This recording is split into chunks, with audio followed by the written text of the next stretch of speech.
Jumping over and talking about the New York Giants and the Dallas Cowboys, the most pathetic division in the NFL right now, the NFC East. We've got the division-leading Dallas Cowboys, the 1-3 Dallas Cowboys. It's crazy.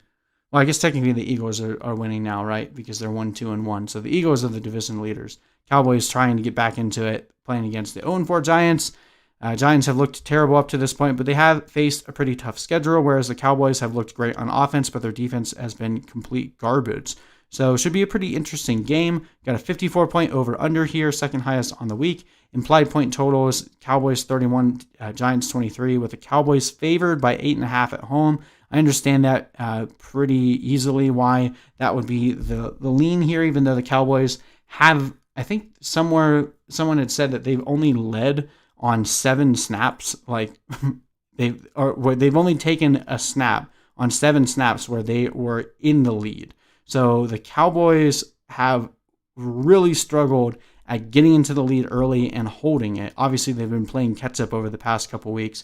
They were able to sneak out that miraculous win against Atlanta, but with the exception of Atlanta just completely caving, this would be a winless Cowboys team as well, even though Dak Prescott is on track to throw over 6,000 yards at this point. So I think this is a game where the Cowboys can kind of get things right. Hopefully they can, finally put one together. But I do think the Giants, you should not sleep on them. Yes, they have been bad on offense, but going against the Cowboys, I think that will be the cure that ails all woes there. So this should be a pretty good fantasy game. I'm interested in a lot of the players here. So on the Giants side, I think Darius Slayton and Golden Tate both become really interesting wide receiver 2, wide receiver 3 options. Darius Slayton obviously with the higher upside, whereas Golden Tate with the higher floor, but both of them should have a good game. And this should hopefully be the game that we've been hoping that Evan Engram would break out. We saw him put up a pretty big game against the Cowboys in week 1 last year, and I'm expecting good things from him here again. Cowboys have not been able to really slow anyone down in a passing game. Not touching either of the running or any of the running backs here, and Daniel Jones would only be like an emergency spot start if you lost a quarterback, or like if they cancel the Titans-Bills game and you need someone quickly, you could pivot to a guy like Daniel Jones. I think I have him ranked around 16th right now. So there's much better options probably out there on the waiver wire, but if not, someone that you could definitely consider in this option that's most likely on the waiver wire at this point. On the Cowboys side, this one, we're just throwing everybody out there. We're going to do this pretty much every week until they show us otherwise. Dak has been the leading quarterback in terms of fantasy points. You're starting Zeke every week. Amari Cooper is the leading PPR receiver.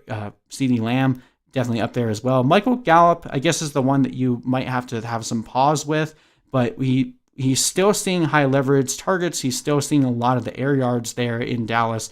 So it's just a matter of him actually having a good matchup and a good opponent where he's not getting shadowed too much and honestly just getting used. So I'm confident in Michael Gallup this week. And, if you're not confident beyond this game, I think you can play him this week and then you can try to shop him and sell him. But I know a lot of people are even dumping him to their waiver wire. So if you see him on the waiver wire, I think you can scoop him up and play him this week.